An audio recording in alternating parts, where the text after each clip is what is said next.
friends, and welcome back to the Covey Wellness Center podcast. We are excited to be here with you today, and we have an amazing topic for you. We are going to be talking about addiction and substance use, of course, and families. And so we're going to be giving a nice high-level view of some of the things that we notice when we're working with people who have grown up in a family where addiction has been a factor, who are in a current family where addiction's a factor, and just really diving into that topic a little bit. And so joining me today is Jennifer English. She is one of our amazing therapists here at Covey Wellness Center, and this is a particular special interest area for her. A lot of her background is in working with people with substance use and addictions and challenges related to that, and she just really has a heart for people who are going through these kinds of struggles. And so that's kind of where we're coming from. So Jennifer, I'm just going to get you to start us off. Tell us a little bit about what you do here at Covey Wellness Center, a little bit about yourself, just to let people know you a little bit more. Sure. Thank you for that introduction, by the way. I think that was a nice way to kind of highlight the work that I do and the fact that I am passionate about it. So far, I've been here for my practicum, just coming up on, I think, about 6 months. And the work that I've been doing has been centered around supporting individuals that are struggling relationally, so within their marriages, or again, relationally within family dynamics. Quite often there is a component that relates to mental health that is woven within the context of that, be it that of their own or that of a significant other's, and the impact that may be having on them. And then, I've also been fortunate enough to work with some individuals that have been struggling with, be it substance use, or addiction themselves. And again, those that are significant others, so be it family, friends, partners, and significant others, anyone that's impacted. So that's what the context of my work has looked like to date. And that's the sweet spot for me. Yes. And it's exciting because so Jennifer has an extensive background in working in counseling and mental health work before she went back to school to get her master's degree. And she's just coming to the end of completing that. And so if you want to hear more about her journey with that, you can go back to the first couple of episodes in season 1, where she's kind of introducing herself and her therapy role and a bit about her journey there. You can get to know her a little bit better.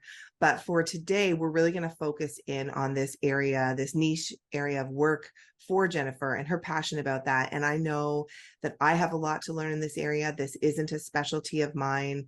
I did do the regular studies that everybody has to do to come out with a master's degree.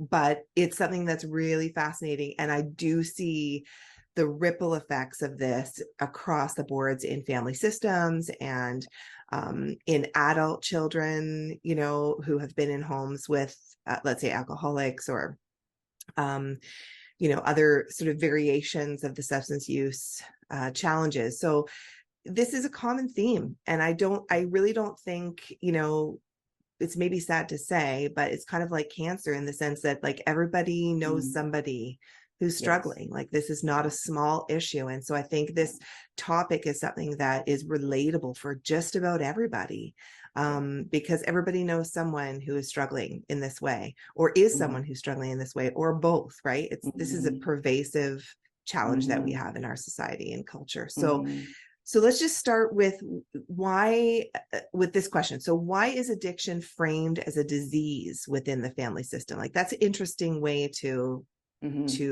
phrase what's happening. So you can talk a bit about that, Jennifer. Yeah, absolutely. I think it's important to look at it or to regard the family as an ecosystem, right? So if we, from a standpoint of if we have one individual that is in crisis, and so to use some of the language that you've already touched on, and then the ripple effect that creates within the environment and how that reverberates through the family system and how the biology of each individual looks different. So how that's going to land and how that's going to impact people is naturally going to look different. And so within that context, it takes it from being a singular issue, if you will, where we're focusing and honing in on one individual to now recognizing the system effect within that, the environmental effect, right? Yes. And, that's a very simplistic way, kind of a snapshot, if you will, because there are a lot of moving parts within that. There's an analogy that I cannot take credit for, but I also am at a loss as to where I heard this from. So I can't give credit to where it's due, but I'll just let you know out of the gate that this did not come from me. But I love it. And I've held on to it for years because of the image that it paints in my mind's eye in reference to the fact that nature loads the gun and nurture pulls the trigger. And what I like Right. about that is that it serves to highlight that when we look at it from a nature standpoint, and again, say epigenetics. And so those markers or those tags that are placed on our cells and how that influences cellular Mm, expression, right? And how that right. changes, our DNA remains the same, but yet it changes what's going on biologically within each of our systems. So that's the nature piece. So if we're looking at, whether or not is addiction genetically predisposed, there's definitely information that speaks to that. But then we look at the fact that those, say, epigenetic markers serve to prime our system. And so all it takes is something within the nurture. So here we go to nature loads the gun, nurture pulls the trigger. Something Right. within nurture, within our environment, serves to now elicit that. So because our system's already been primed, unbeknownst to us, at the moment of conception, if we're looking at generational and transgenerational trauma as it relates to Right. epigenetics, something within the environment serves to elicit that. We're now triggered, right? And Right. so the fact that there is that susceptibility to there being a higher prevalence within certain family systems for the presentation of, be it mental health disorders, be it substance use and or addiction, we see these patterns, right? Like you'll often hear people either in reference to their own families or someone's out or another person's rather, highlight the fact that, geez, like there's really, like, we see how it's cyclical. Like you can see how it dates back generation to generation. This is not a Yes. coincidence. It's not a coincidence. So again, landing the plane here, circling back to the fact that we need to go beyond the individual who is struggling, Mm-hmm. and the fact that we have an entire system, an entire group of individuals who are impacted by that. So Yes. by the behaviors that are associated with that, and again, how that transcends throughout the environment and how that lands for each of us differently on a biological level. Absolutely. So what's coming to mind for me is the fact that sometimes people don't realize, even in their own being a part of that family system, that even though they're maybe the person who doesn't have the substance use issue or the Yeah. addiction, Yeah. their whole paradigm, their whole ecosystem is being affected by being in a family with someone who does, or Absolutely. in a generational connection with someone who does. And so there's this sense in which we need to treat, if you will, the whole picture of Yeah. that. And so there's so much that, I think sometimes we can defer to, well, if just the person who is drinking all the time gets support, then everything will just settle down and be fine in the system, right? And that's minimizing, to say the least, and not really hitting the mark, because it's not as simple as just that one person being in. And that's what I hear you saying. It affects the whole family system,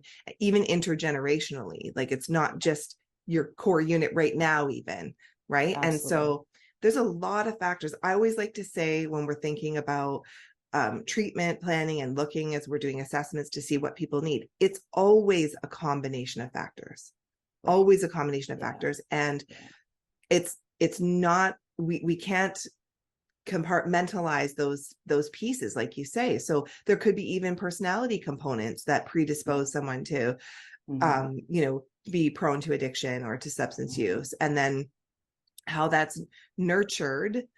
Nurture has such a positive word, but it could be nurtured in a negative way, right? Like how that's exacerbated or amplified somehow in a problematic way, maybe as a as an outlet for coping in a traumatic situation, or there's all sorts of reasons, but we want to be not too narrow-minded in our treatment approach, right? We want to see all those factors. We want to see how people exist within their family systems. And we want people within that family system, even if they're not the person struggling with the addiction, to have support, right? That's a big heart that you have, I think, Jennifer. Maybe speak to that by speaking to how that addiction does affect the dynamics within the family system. Yeah, absolutely. I think the first place that I find myself going to as I'm listening to you speak is, again, if we look at it through a biological lens in relation to just even the mechanics of mirror neurons. And so, just if we look outside of the context of addiction and within any family system, how say from a standpoint of emotions, how the emotions of one family member are mirrored. So our neurons will literally mirror. We pick up on that. It's not something that just happens, if you will. This is something that originates, again, on a biological level within us. So again, that's something that is not unique to a family system that is struggling with, say, varying degrees of dysfunction. We're going to see that in any family system. Right. However, you put that into a family system where there are varying degrees of dysfunction, where there is chaos, instability, where it may be volatile. The prevalence of domestic violence and intimate partner violence is heightened that much more when you add into the mix substance use, substance misuse, and or addiction. So again, the piece around mirror neurons, if I'm living with someone and their behavior is, again, volatile, it's erratic, there's a tendency that I'm going to mirror that. I'm going to feed off of that energy, right? And then again, how that lands for me is going to look very different than how that lands for possibly siblings or whoever else is residing and within that same environment. So right. I don't know if that answers your question. Yeah, no, that's great. No, I think those dynamics, I think it's a great point, because we are always learning, right? Especially in developmental years and in childhood, but even beyond that, we're responding to our environments all the time.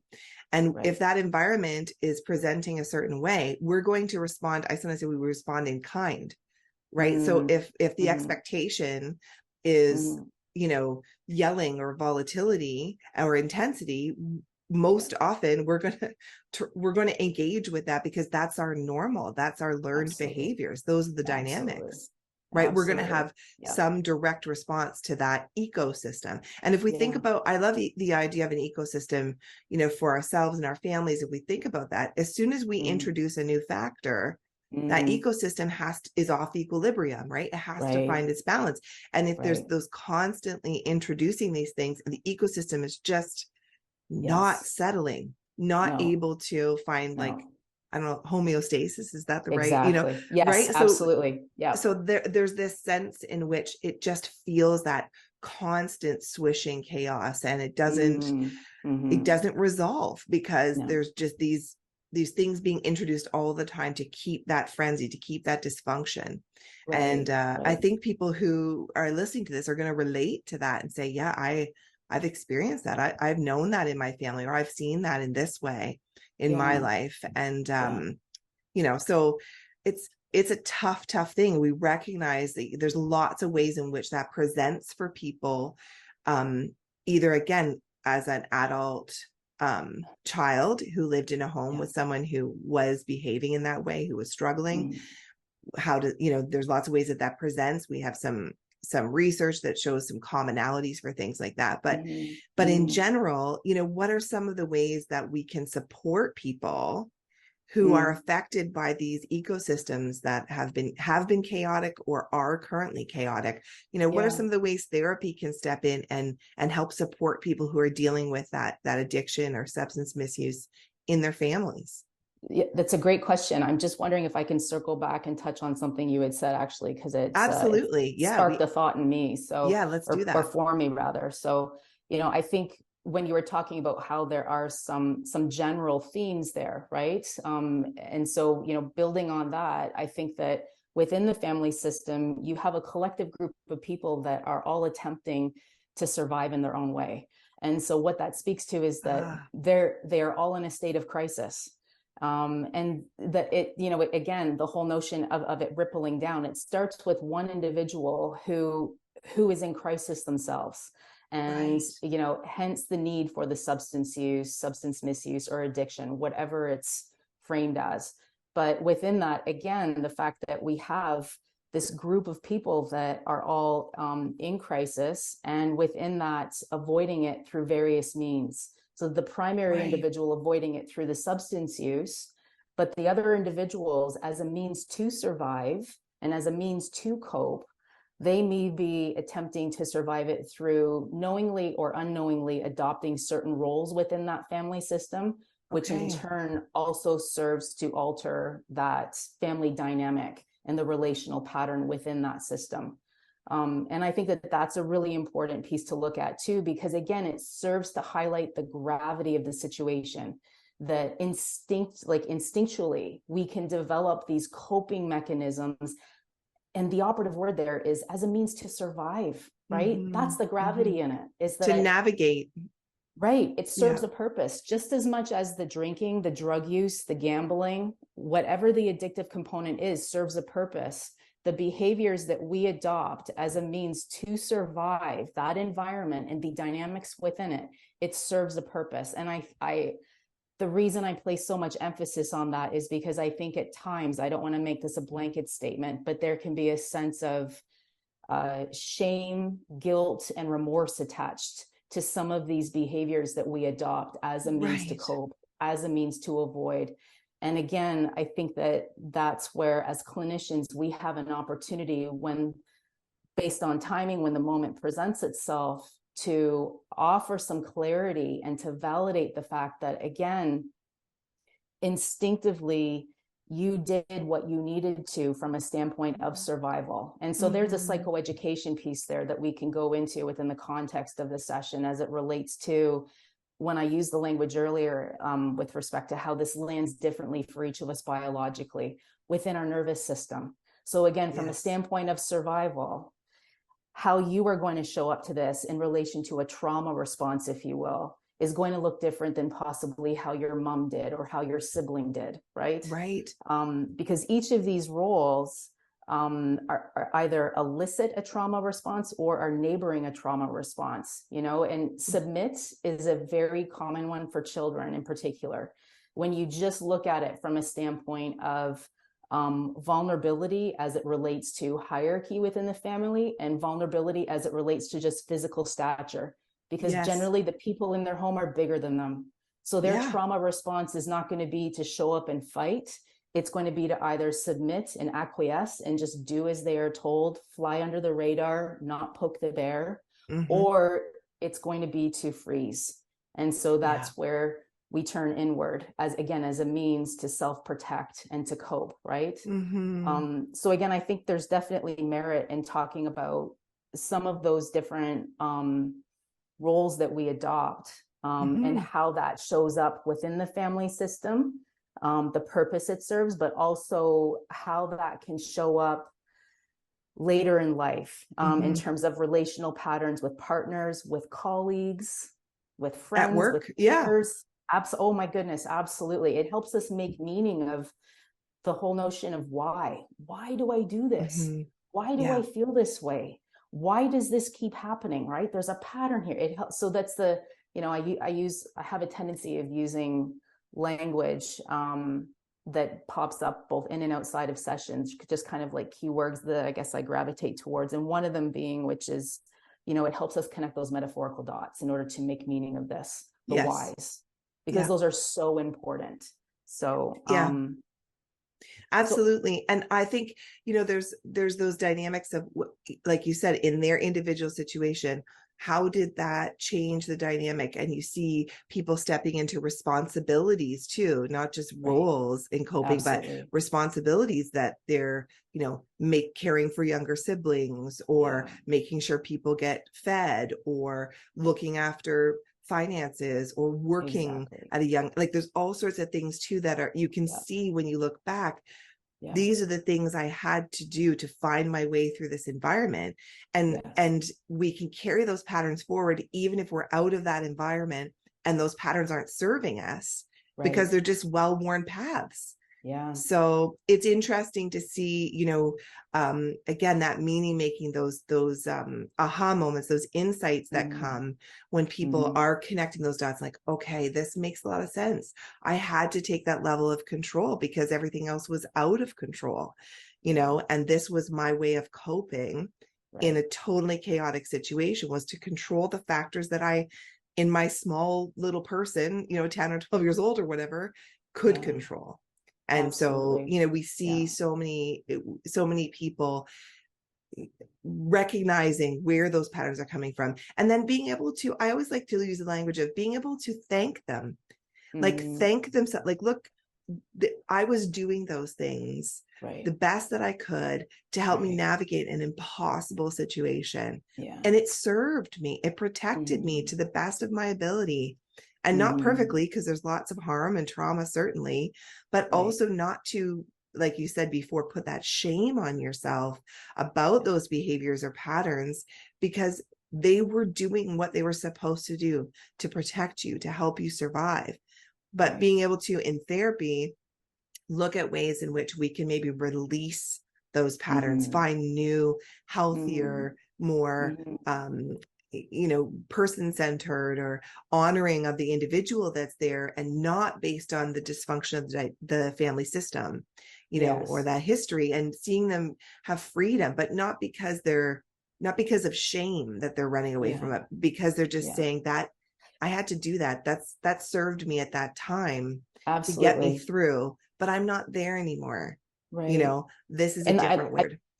I agree with you wholeheartedly, and I love the concept of that in relation to integrating self-compassion into one's life, and it sounds lovely, and it's necessary. And people are so deserving of it, but it is so difficult when we are looking at recovery for significant others. There's the recovery for the individual struggling within the family system with substance use, but there's Yes. also recovery to be had for those that are impacted by it. And often at times, our sense of self-worth is so eroded, it is so diminished, or it's non-existent, like it hasn't even been a factor, because our entire focus is externalized. And again, this really highlights the gravity of someone's lived experiences when they are outside of the context of themselves majority of their developmental years. They live outside of themselves as a means to safeguard themselves from a standpoint of constant environmental surveillance, scanning the room, Yes. right?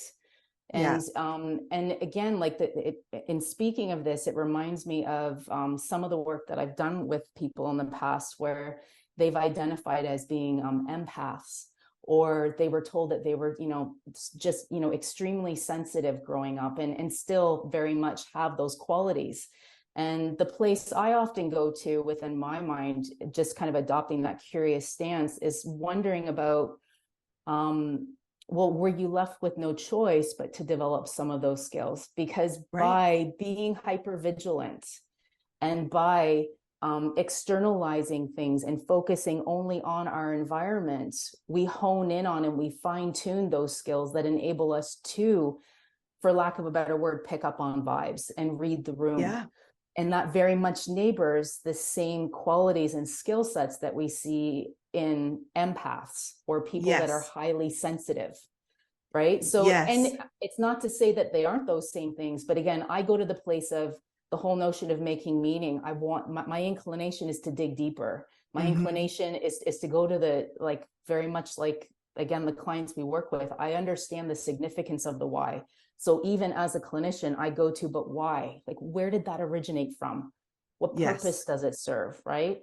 And I'm not saying that's the case for everybody, but when I am working with significant others, more often than not, that does offer explanation as to how they present here and now within their relationships as being an empath or a highly sensitive person when we look at the historical context of that and the environment in which they grew up in. So there's a reason as to why substance use and mental health disorders are listed as one of the criteria within adverse childhood experiences. Yeah. Right. And again, Yeah. this underscores the significance of it being, of the focus not just being solely on the individual who's struggling with substance use, looking at the system as a whole. Because again, it's like it highlights the fact that there are short and long-term consequences for these individuals that are experiencing this. And again, like I like to say, surviving it. So, you have an entire family system that is in crisis, and everybody is responding in different ways. So, Absolutely. you mentioned, being children in particular. So looking at where they're at neurologically from a standpoint of development, and how that is hindered, especially in the case of when they adopt roles where they are parentified, or where they play a surrogate partner to a parent possibly. So adopting, essentially, it's, an umbrella term of reference to encompass that could be just a caretaking role, and how that serves to hinder their emotional development. Yeah. And again, that sense of self, there is no differentiation between my parents, my sibling, my partner, and who I am. And again, Yes. majority of the focus is externalized. So when people come to therapy, it's no wonder it's a challenge for some people when asked, well, how do you feel? That's not a simple question, is it? No, it's not, because I've never Yeah. given thought to how I feel. My entire focus, my means of surviving, was again on surveying the environment, engaging how that primary person, where they were at and how they were presenting, and then acquiescing to their needs in order to maintain the status quo, right? So to all of a sudden be asked something that requires us to look inward is completely foreign, and quite possibly at times threatening, right? Like, holy smokes. I mean, if that's uncharted territory, then we as clinicians have work to do from a standpoint of how we navigate that with people, right? Like, it needs to be something that,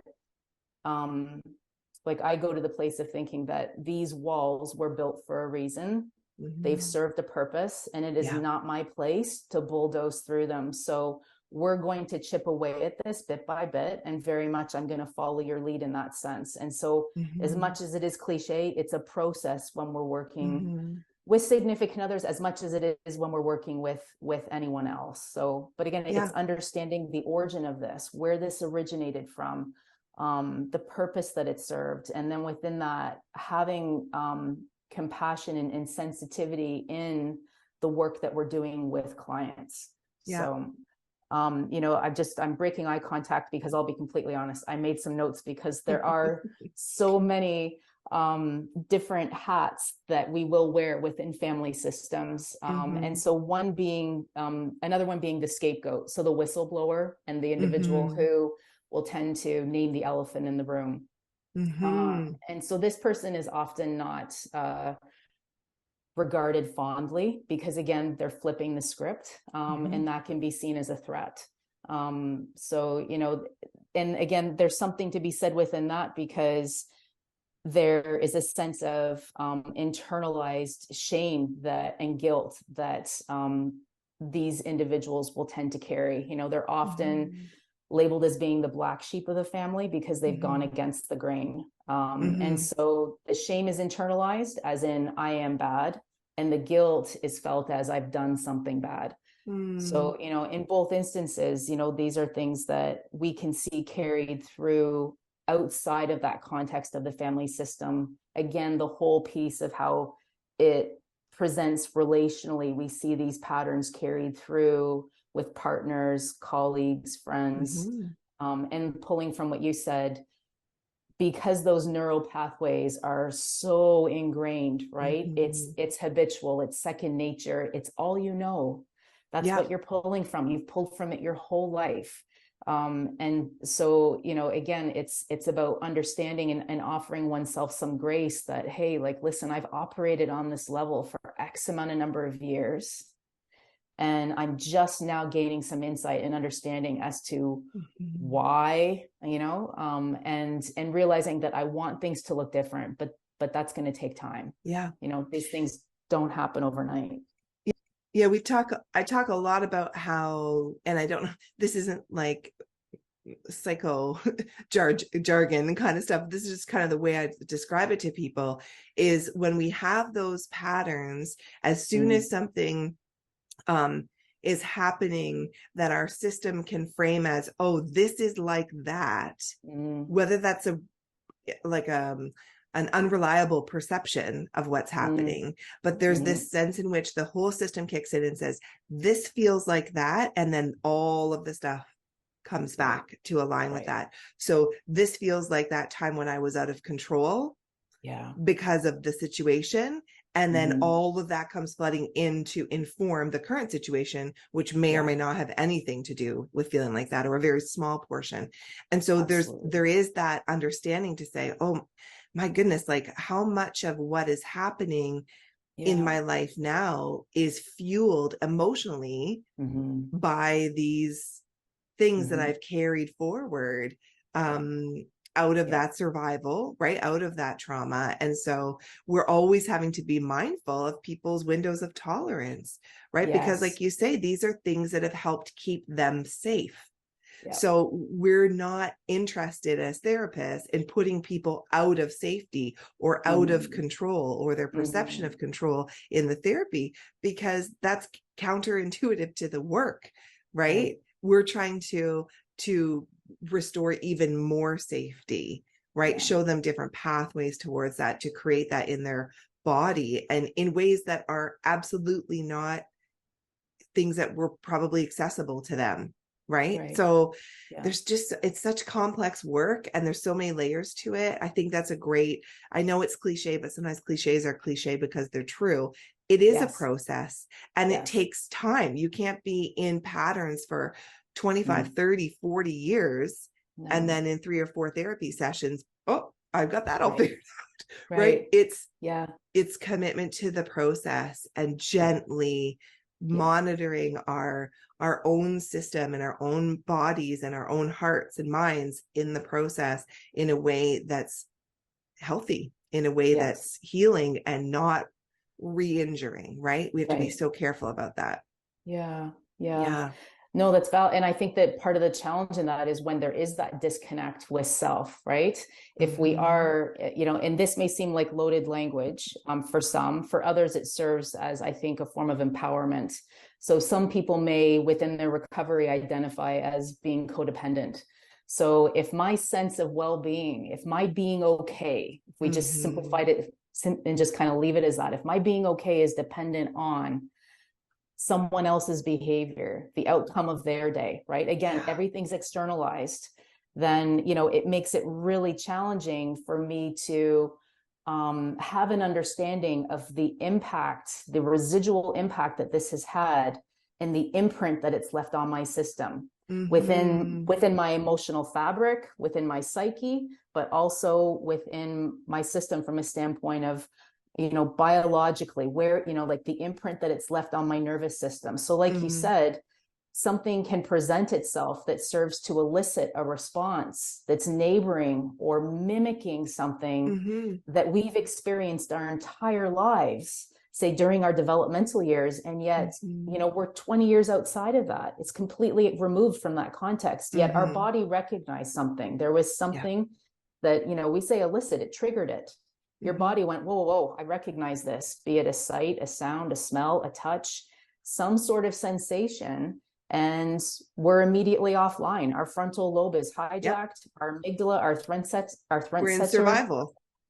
We're surviving. Yep. And again, when we look at this particular demographic, if they have been living in a state of survival, if that is what they have known for the, predominantly, then it makes sense that that's that knee-jerk reaction, or that instant response that they're going to have. That's all that they know. It's their norm, right? It's not until they step outside of that context and have a basis of comparison to go, whoa, this feels different. Like it's literally landing different within my body, right? And then again, adjusting to that, even, Hmm. the fact that there is a sense of calm because there isn't cortisol pumping through my body, right? Due Yeah. to high levels of stress, the fact that you live in a state of being activated majority of the time, you learn how to, and I'll say it loosely, but we learn how to function within that. And Hmm. so when that cortisol is no longer present, we could loosely say that that mimics like a withdrawal symptom that the individual who's struggling with addiction, when they attempt to cut down or abstain, experiences. That's why it is so triggering for Hmm. some individuals, right? And Well, why it's it's not their comfort zone. not their comfort It's zone. like, It wait, literally this doesn't feel like anything I've known before. it It's produces a visceral alarming. feeling. It's alarming. The Yeah. visceral feeling that produces, the physical discomfort, the emotional and mental discomfort that experiences, it's real. It's not in Hmm. your head. No, It's not in your head. This is real. no. But again, making that connection is a challenge because so often, circling back to the piece, that the focus and the emphasis has been on the external environment, right? Hmm. Surveying it and just, Hmm. that sense of hypervigilance as a means to safeguard oneself. So the disconnect between oneself and even realizing that they are in a state of being activated, right? There's even just a Right, lack of awareness around that. right. So, Well, it's what um, when you just it's the pool you're swimming in.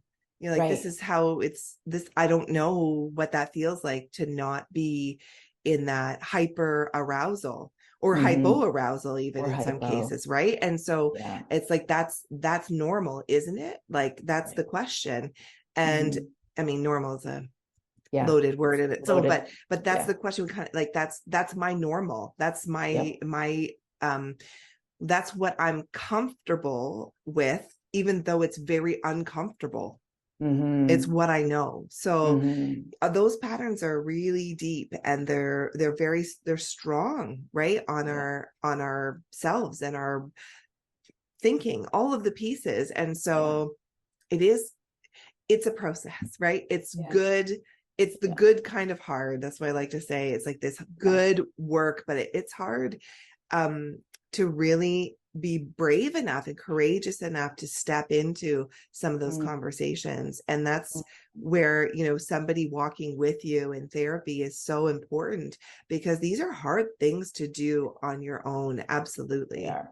They absolutely are. And I Yeah. think so, circling back to that last question you had asked, just in relation to why is it significant? Like, what is the importance, or the value in significant others accessing support themselves? Hmm. And, because oftentimes people will present and they want help for their person, whomever Hmm. that is, parent, sibling, partner, Yeah. whatever the case is. And in Child. actuality, Lots child, of times it's a absolute, child. Yeah. lots Hmm. of times, absolutely. So, and the harsh reality is that there is very little that we can do to help that person. I Hmm. go to a place of, I think, just within pulling from some of the components of 12-step programming that fits and aligns for me, is I look to the place of, we can't control it and we can't cure it.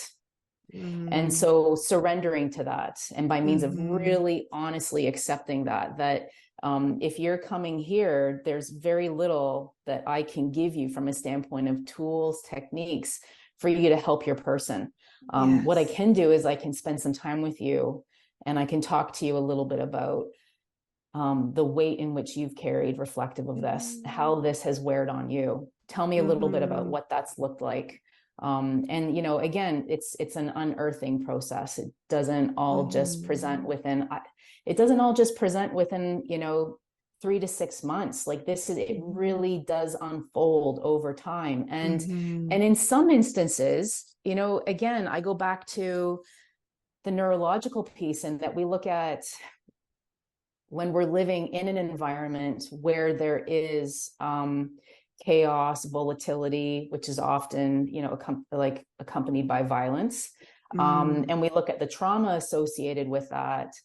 There are functional MRI scans that show us that there is atrophy. There's actual shrinkage within the hippocampus, which, Wow. you know, stores short-term emotional memories. So the fact that you can't remember everything could possibly be an indicator, again, of just how severe the environment was and the impact that that had on you. And I think as I'm speaking of this, I'm remembering something that Gabor Mate referenced, in the fact that trauma is not what happens to us, it's what happens inside of us.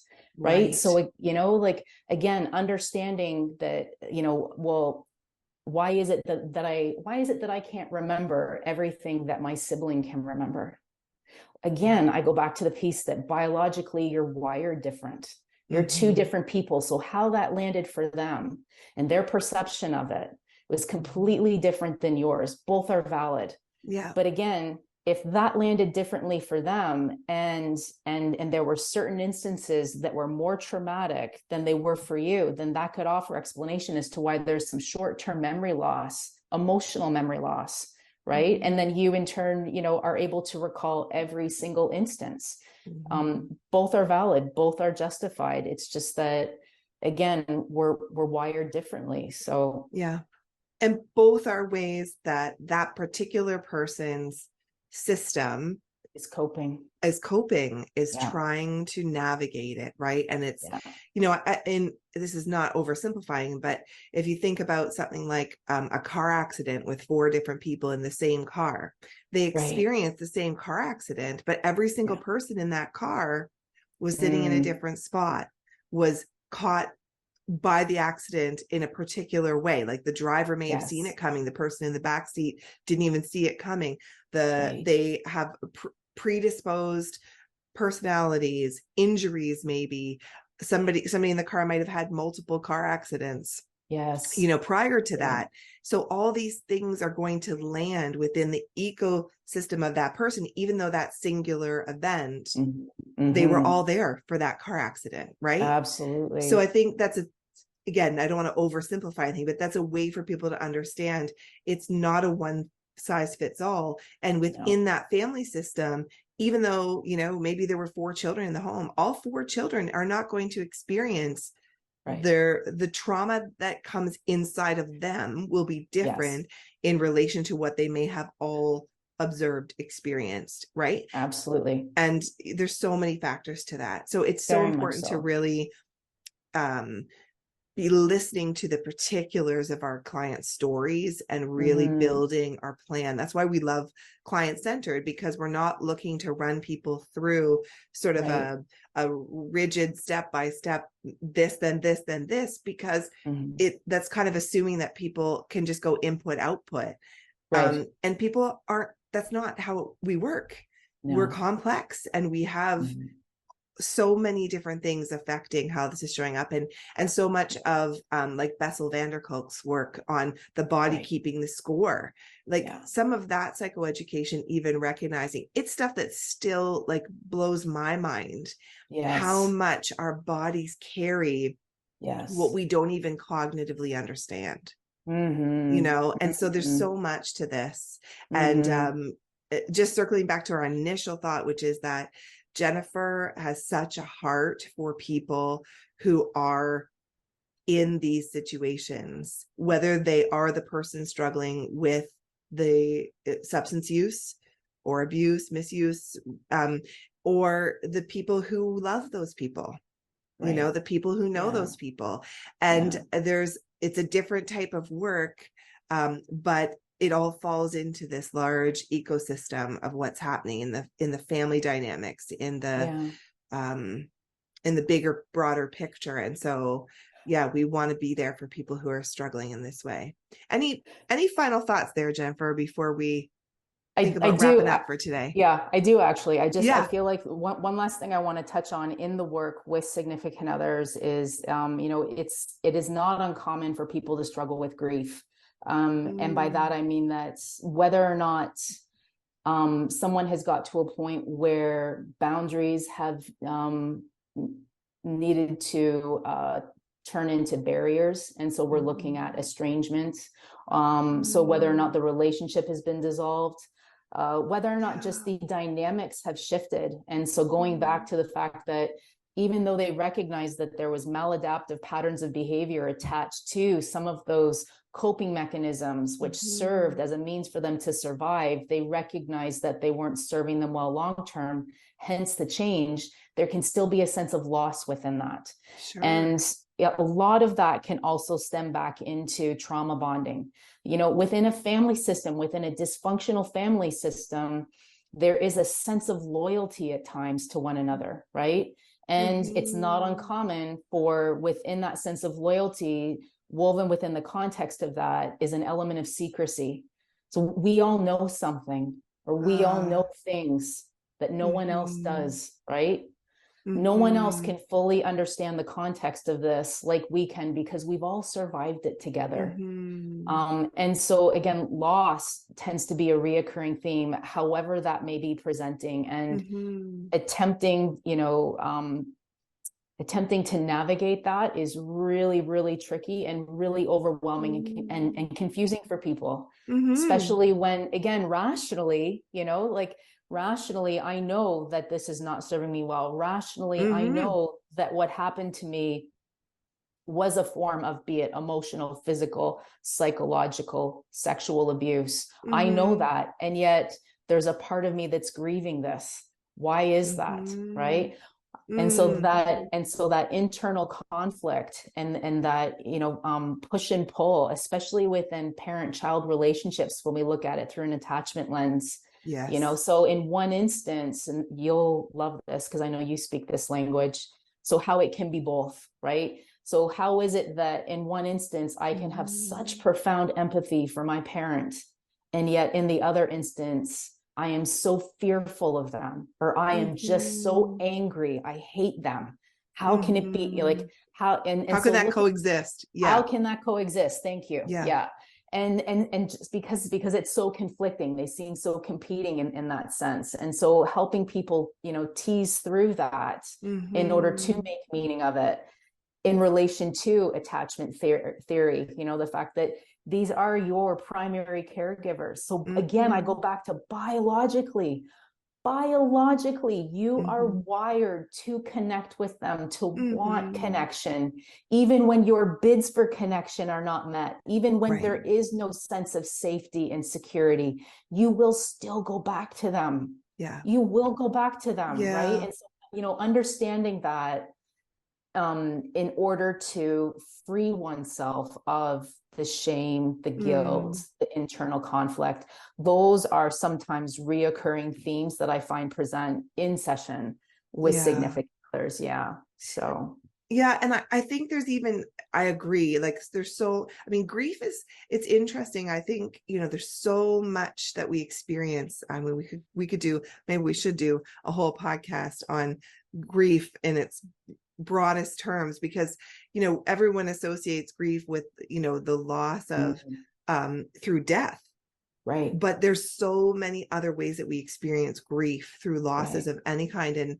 And one thing I talk to a lot of my clients about, whether it's related to boundaries due to like you said, boundaries that have had to become barriers in terms of relationships, just for movement forward, protected, right?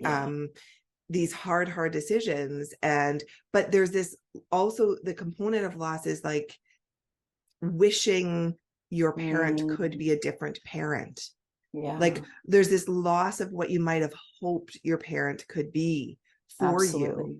So it's not even, it is the loss of the parent and the ability to bond, because like you're saying, but it's also the loss of the idea of who you want your parent to be.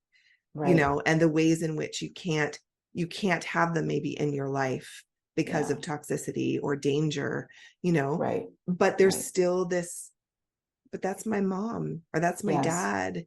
And I wish hope we could have had something different. And that can show up not just in the family systems we're talking about today, just in general, but there's a lot of grief when those boundaries again have to be established, because we don't want to have them.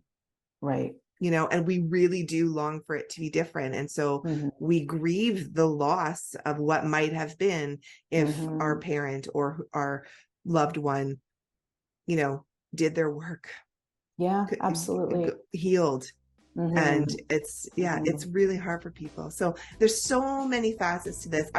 We were talking about this before we came on, and we're recording just about how we're not even we're just scratching the surface of Scratching the this topic. surface. This is, I Yeah. mean, you could have a whole podcast with multiple seasons on into the future on just this work, like in really diving Mhm. deep. And so today we're hoping we've just really given you sort of a high level, some points of connection with this idea, some things to think about, maybe some points of resonance for you and your experience, and some opportunities to understand where therapeutic help might really be valuable to you. And of course, we're here for you for that. And Jennifer in particular has this special interest that we're cultivating in her, that she's cultivating in herself, and as she's forming in her therapy work. And it's really exciting to see how people are connecting with her for this niche. And so we're so excited to have her as part of the team, because we know there's a need out there. So please, if that's you, if you're resonating with this, if you love someone who's struggling, if you've come from a family system where you see and you're saying, just as Jennifer's going, yes, yeah, exactly, yes, all the way as she's describing this, reach out, go on to cubbywellnesscenter.com, reach out, see if you can connect with Jennifer or someone else on the team, to really do some work around these pieces in your life and get some freedom and get some restoration and feel like you have a different kind of hope for your future. So we would love to do that for you and join with you in that work. It's a privilege for us to work with you. So the simplest way to do that, cubbywellnesscenter.com. There's a contact us form. You can fill that out, and our screening team will be in touch with you and get the process started. Or stop in if you want to stop in and check out our resources in the Wellness Bookshop. Maybe there's a book that you'd want to start with that would be a point of entry for you where you're at around this topic. So Jennifer, thanks again for taking the time today. I really appreciate your expertise and your heart for this dynamic of people. And I'm just excited to see how this might bless and encourage people as it goes out, as something we can offer to them. So we're going to sign off for now. Thanks for joining. Thanks for listening. If you are not already following Cubby Wellness Center and subscribing and rating our podcast, we would really appreciate it. That really helps us come up on the radars of other people, and then what the work that we're doing here can go out and help even more people. So we would love for you to do that, or to be in touch with us, or stop by and see us if you're local. All right. Thanks for joining, Jennifer. Thank you. Okay. Take care. Bye for now. Bye.